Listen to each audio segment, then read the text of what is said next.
All right, let's set the tone before this goes sideways. This episode is not about attacking people's beliefs. Correct, dude. Your grandma's safe. Nobody's taking your Bible. Relax. You see that sarcasm? That sarcasm right there is what makes people shut down. Oh, good, because shutting down before thinking is kind of the theme of the episode today. We're talking about institutions, churches, and organizations, not God, not faith, not spirituality. Yeah. Just the business side of God. You know, the tax-free land-owning, money-managing, law-influencing part. That's already loaded. It's fictional. Loaded would be if I said holy corporation, which I definitely didn't say out loud. Dude, churches do good things. They help people. They help create communities. Absolutely, dude. So does a bar. So does a gym. So does a really charismatic cult leader with a soup kitchen. Okay, now you're being unfair. No, I'm being uncomfortable, dude, and there's a difference. You can't just compare churches to a corporation or a cult, dude. Why not, dude? They freaking collect money, own property, and have, leadership hierarchies. They set rules, discourage questioning, and they promise rewards if you stay loyal. Yeah, that's not how believers see it. Yeah, of course not, dude. Freaking nobody inside a system ever sees the system. That would ruin the vibes. This episode is about asking questions, not about tearing anything down. Right. Just gently tapping the glass and noticing how fast people yell, "Hey, don't tap the glass." Dude, you need to take a chill pill. Yeah, dude, and you need to take some more Mucinex. Oh my god, dude, I hate you.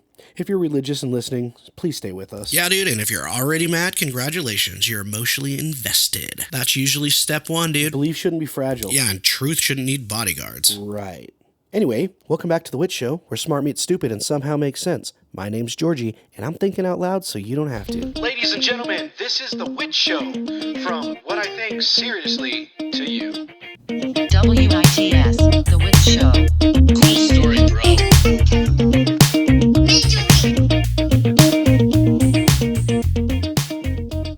Welcome back to The Witch Show. I hope you guys made it through the holiday, the sick season, and the weird stretch where everyone's tired, foggy, and running on fumes. Shoot, I know I barely did. Anyway, if your energy has been dragging and coffee just isn't cutting it anymore, today's episode is partnered with Dubby. Yes, that's right, Dubby, the clean energy drink with 0 sugar, 0 calories, and no crash. Just your smooth, focused energy that actually lasts, no jitters, no burnouts, just fuel to keep your brain on and your day moving. So, if awesomeness sounds like something you want, make sure to check them out. They got so many amazing flavors. Make sure you use code THEWITCHSHOW at checkout for 30% off your order. It helps out the show and your wallet. And after this holiday season, well, I'm sure we're all trying to save a little money. That's actually why I buy all my stuff online these days instead of just going to a brick and mortar store. It's just cheaper. And they have way better deals. And great stuff. Speaking of great stuff, hey Jarvis, we need a Dubby song. Low on energy, not anymore. Crack the can, I'm ready for more. Clean, no crash, keeps me steady. Use code The Witch Show. Stay sharp, stay ready. Haha, let's go. I want to start out by saying something clearly, because context matters. I'm not mad at people who believe in something. I'm not mad at faith or spirituality or community. I'm frustrated with how churches, as institutions, operate under a completely different set of rules than everyone else, while still benefiting from the same society we all pay into. Like, for example, in the United States, churches are automatically granted tax-exempt status through the Internal Revenue Services. That means no federal income tax, often no property tax, and no requirements to publicly disclose their finances. Other nonprofits have to file financial reports. Churches don't. They're exempt by default. Are you kidding me? Oh, and that exemption isn't small. Most nonprofits have to file something called a Form 990, which publicly shows how much money comes in, where it goes, executive compensation, and major expenditures. Churches are not required to do this. They can collect donations, own land, invest money, pay leadership salaries, and move funds internally, all without public oversight. There's no regular audit requirement. There is no transparency obligation, just trust. And you're talking about organizations that can bring in millions or billions of dollars a year. That lack of oversight should bother people way more than it does. Now, like I said, I'm not harping on your religion or your God. I just really don't think that we should be operating the churches this way. It's really, really weird and it feels uneasy. Transparency isn't persecution. Accountability isn't oppression. If an organization claims moral authority, claims to guide people's lives, tell them what's right and what's wrong, how to live, how to vote, how to raise families, then why is that same organization shielded from scrutiny? Yeah, I said it. Churches still rely on public infrastructure, roads, police, fire departments, energy services, utilities. They benefit from zoning laws, public schools, disaster relief, and community services funded by taxpayers. Those services don't come from faith. They come from money everyone else has to contribute to. And let's be honest about scale for a second. Many churches aren't just small neighborhood buildings anymore. They own campuses, media companies, real estate, farmland, housing, and commercial properties. They employ staff. They operate like corporations in everything except accountability. If any other organization handled that much money, owned that much property, and exercised that much influence, public oversight would be expected, not optional. And what really gets me is how quickly questioning that structure is framed as an attack on religion itself. It's exactly why I started out this show with telling you that I'm not attacking your religion. It's framed that way. They make you feel bad for pointing out this stuff. I'll be shocked if I don't get a single comment with an objective opinion. Somebody out there saying that I'm attacking your religion. Well, I'm not. It's a question of fairness. It's a question of consistency. If you're operating in the public sphere, benefiting from public systems, and shaping public behavior, then asking where the money goes isn't hostile. It's reasonable. And when an institution reacts defensively to transparency, that's usually a sign that trust has been replaced by expectation. Because faith should never require secrecy to survive. If the mission is truly good, openness shouldn't be threatening. And when financial silence is protected more aggressively than moral accountability, it stops feeling sacred. It starts feeling isolated. And isolated power, history has shown us, never stays benign for too long. So here's where my frustration stops being abstract and starts becoming personal for a lot of people. Because this isn't a theory, it's money. It's real money. Some churches don't just operate comfortably. They operate on a scale that rivals major corporations and investment firms. The Church of Jesus Christ of Latter-day Saints, for example, controls an investment portfolio estimated to be well over $100 billion. Yeah, that's billion with a B. And that number didn't come from rumors on the internet or speculation. It came from whistleblowers, federal filings, and investigative reporting that revealed a massive investment fund that existed quietly for decades. What's important here is not just the size of that fund, it's how it was built. The primary source wasn't business ventures or private investors. It was tithing. Regular people giving 10% of their income because they were taught it was a spiritual obligation. In many cases, members were explicitly encouraged to tithe even if money was tight, even if they were struggling to pay rent or feed their families, because sacrifice was framed as obedience and righteousness. Giving wasn't just generosity, it was a measure of faith. Now give us some money or you don't believe. At the same time, that money wasn't being held in a simple reserve or emergency fund. It was actively invested in compounds and grown, parked in stocks and bonds and financial instruments designed to maximize long-term returns. And here's the part that deserves the scrutiny. The fund was not primarily used for charity. It wasn't regularly drawn down to eliminate poverty or erase medical debts or fund large-scale humanitarian reliefs. It was treated like a long-term financial asset, a hedge fund operating under a religious umbrella. Supporters will say this is responsible stewardship, planning for the future, preparing for emergencies, and to a point that does make sense. But stewardship has a line. When an organization accumulates wealth on a scale larger than most nations, while continuing to ask members for sacrificial giving, that line starts to blur.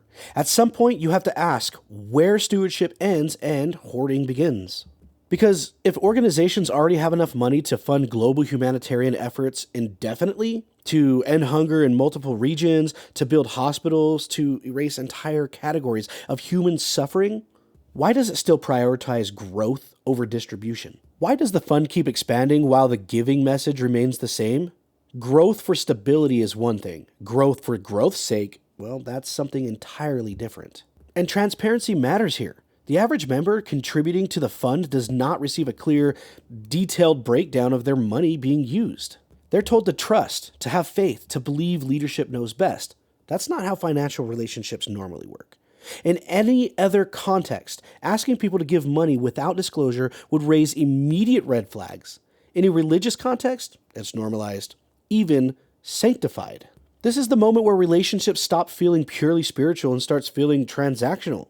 Belief becomes the engine that fuels capital, while the Capital itself operates under a different moral. The one preached from pulpit. Humility is taught, accumulation is practiced, sacrifice is demanded, and surplus is protected. And I want to be clear about something. I don't think belief is the problem. I think belief is being used. When faith is leveraged to generate wealth that functions like corporate finance with secrecy, long-term accumulation, and minimal accountability, it stops being about spiritual growth. It becomes about institutional preservation. And once faith is tied to finance at that level, questioning the money isn't seen as curiosity. It's treated as disloyalty. That's when belief stops being personal and starts being profitable. And that's the moment people deserve to start asking hard questions. Hard questions like, for example, let's talk about land, because land is power, always has been. The Catholic Church is widely recognized as one of the largest non-government landowners in the world. Not symbolically, literally. Across continents, churches own farmland, commercial real estate, housing developments, schools, hospitals, and entire city blocks. In many cases, that land is tax exempt. No property tax, no contribution to the local tax base, and that matters more than people realize. Think about it. When land is removed from the tax base, that burden doesn't disappear. It just shifts. Public schools still need funding. Fire departments still respond to emergencies. Roads still need maintenance. Utilities, they still run. Those costs get absorbed by everyone else. Homeowners, renters, small businesses.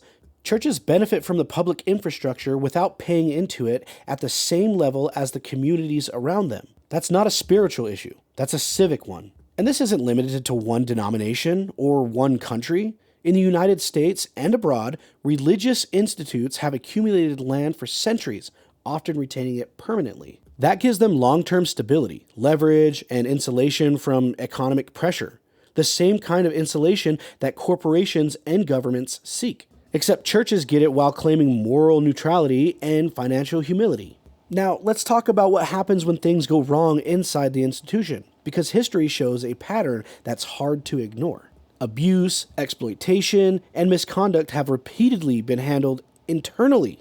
Not immediately reported to law enforcement, not exposed publicly, but managed quietly. Offenders resign, settlements paid, non-disclosure agreements signed, language softened, responsibilities blurred, reputation preserved. This isn't about isolated bad actors. It's about system responding to risk.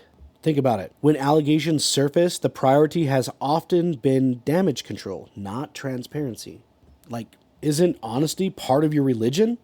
Victims were encouraged to forgive, to pray, to stay quiet for the good of the church, and that's the cost of the silence. It wasn't theoretical. It was real people, real trauma, and real lives shaped by decisions made behind closed doors. This is the part that actually makes me angry, not because bad things happened. Bad things happen in every large organization. What matters is how those organizations responded. Any corporation that hid abuse, paid for silence, and shuffled offenders internally would be investigated, fined, and potentially dismantled. Churches were allowed to continue operating with their authority largely intact, protected by moral credibility and legal insulation. And that protection didn't come from innocence. It came from reverence, from the idea that questioning the institution was somehow worse than harm being done inside it. That's a dangerous inversion of morality. When an institution teaches forgiveness while actively avoiding responsibility, that's not grace. That's insulation. That's protection. And once moral authority is used as a shield against consequences, trust doesn't just erode, it collapses. Because people can forgive mistakes, but what they can't forgive is being told that silence is holy and accountability is hostile. At that point, the issue isn't faith anymore. It's power protecting itself. And history has shown us over and over again that power without accountability always chooses itself first. Here's where everything connects, because once you zoom out far enough, the pattern becomes hard to ignore. Vatican City is an actual sovereign nation, not symbolically, legally. It has its own governance structure, its own legal system, its own diplomatic relationships with countries around the world, and permanent observer status at the United Nations. It signs treaties, it negotiates with the governments, it operates independently of Italy despite being physically located inside Rome.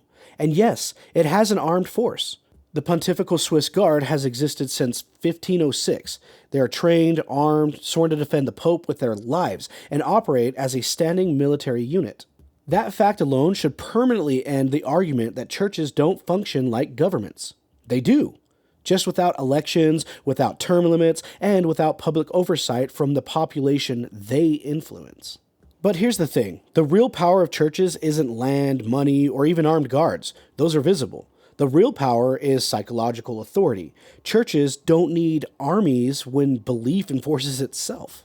When questioning feels sinful, when doubt is framed as weakness, when obedience is rewarded socially and spiritually, and dissent is punished quietly, through shame, exclusion, or fear of eternal consequence. That's an incredibly efficient form of control. You don't need police when people police themselves. You don't need surveillance when guilt does that job for you. You don't need force when people are taught that leaving means losing their family, their community, their identity, and sometimes their sense of purpose. At that point, perception stops being purely voluntary, it becomes coerced by consequence. And this isn't accidental. Scientologists and historians have documented for decades that religious institutions have shaped behavior, not just through belief, but through social pressure. Rituals reinforce belonging, moral codes establish in-groups and out-groups, leadership structures centralize authority while discouraging challenge. Over time, belief becomes infrastructure, something people rely on to navigate their entire life from birth to death. This is where the power problem becomes obvious. Churches influence how people vote, how they raise children, how they view gender roles, sexuality, authority, and obedience. They shape laws indirectly through lobbying, voting blocks, and moral pressure. And yet many of these same institutes claim they should be shielded from scrutiny because they are spiritual, not political or corporate. You can't have it both ways. You don't get massive cultural influence without responsibility. You don't get to reshape public life while claiming private immunity. And you don't get to operate transitional networks of money, land, and authority while insisting you're just a place that people go on Sunday. And I want to be very clear here, because this matters. Belief can be meaningful. Community can be life-saving. Faith can help people survive grief, addiction, trauma, and loss. None of that is being dismissed here. What's being questioned is what happens when those deeply human needs are managed by institutions that no longer answer to the people they serve. When churches operate like untouchable corporations with opaque finances, political influences, legal installations, and moral immunity, they deserve scrutiny. Not hostile scrutiny, not mocking scrutiny, but the same persistent ritual scrutiny we apply to any powerful organization that affects millions of lives. Because history is brutally consistent on this point. Power that cannot be questioned will eventually be abused. Governments do it, corporations do it, empires do it. Churches are not exempt simply because they speak the language of the sacred. In fact, that language often makes accountability harder, not easier. Anything that powerful that refuses transparency isn't sacred anymore. It's protected. And protection without accountability has never ended well. Not in governments, not in corporations, and not in churches. Once power becomes isolated from the consequence, the institution stops serving people and starts serving itself. And that's why this conversation isn't about religion, it's about power. Before we jump into anything else, though, I want to pause here, because this is usually the moment where people start reacting instead of listening. Some of you are nodding along, some of you are irritated, some of you are already forming rebuttals in your head. And that reaction right there, that's the part that I think that is worth paying attention to. Because nothing I've talked about tonight required you to stop believing in anything. I didn't ask you to abandon faith or spirituality or whatever gives your life meaning. All I did was talk about churches and how they operate when they become too powerful, financially, politically, or culturally, and how those systems behave when they're protected from oversight for long enough. And I think that reason that makes people uncomfortable is because it's creating a split. On one side, there's the version of religion that feels personal, comforting, familiar, the version that helped you through something hard. And on the other side, there's that institutional reality, money, land, influence, silence, protection. And most of us are taught never to let those versions touch each other. But they do. They've always been touching. And once you see that, it's hard to unsee it. Because now you're not just dealing with belief, you're dealing with power. And power doesn't like being questioned. especially when it's learned how to hide behind something sacred. This is usually where people feel torn, where part of you wants to defend what you grew up with and the other part of you wants to start asking questions. These are the questions that you were never encouraged to ask out loud. That internal back and forth, that quiet argument in your head, that's not doubt, that's thinking.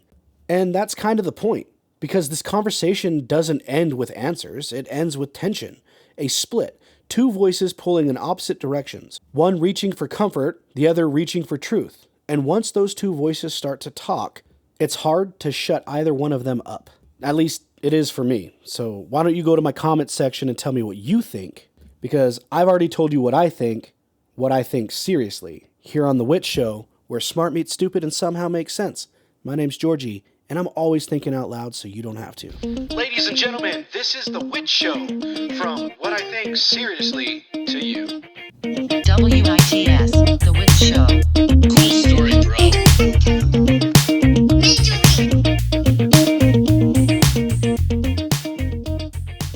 Look, faith helps people cope. It gives people hope when life doesn't make sense. It gives structure, community, something to hold on to when everything else falls apart. So does a drug, so does a lie, so does an abuser who tells you they love you. That's not fair. Faiths help people survive wars, grief, addiction, loss.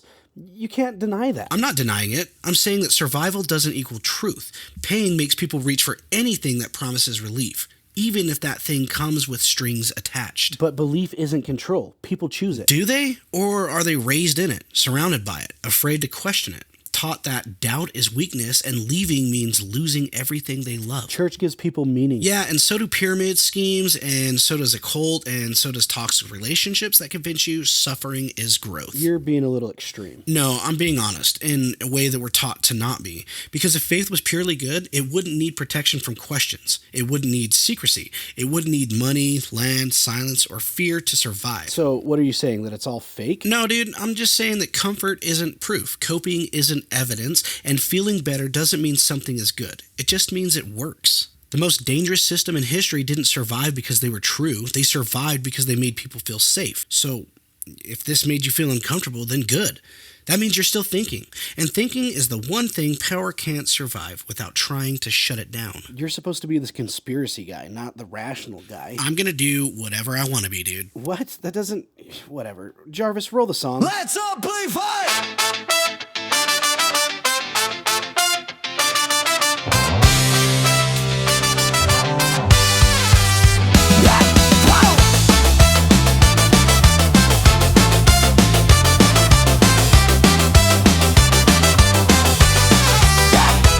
Sunday morning, clean clothes, clean slate, drop 10% just to pass the gate. They say trust us, don't ask why. Hands in the air, eyes to the sky. Gold-plated truth behind stained glass. Counting blessings, counting cash.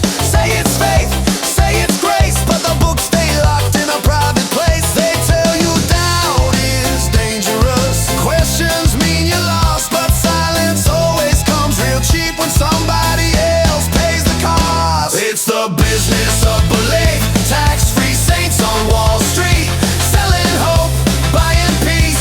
Sign the soul, don't read the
fear the light.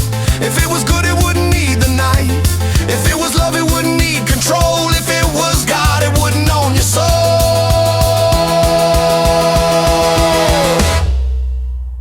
It's the business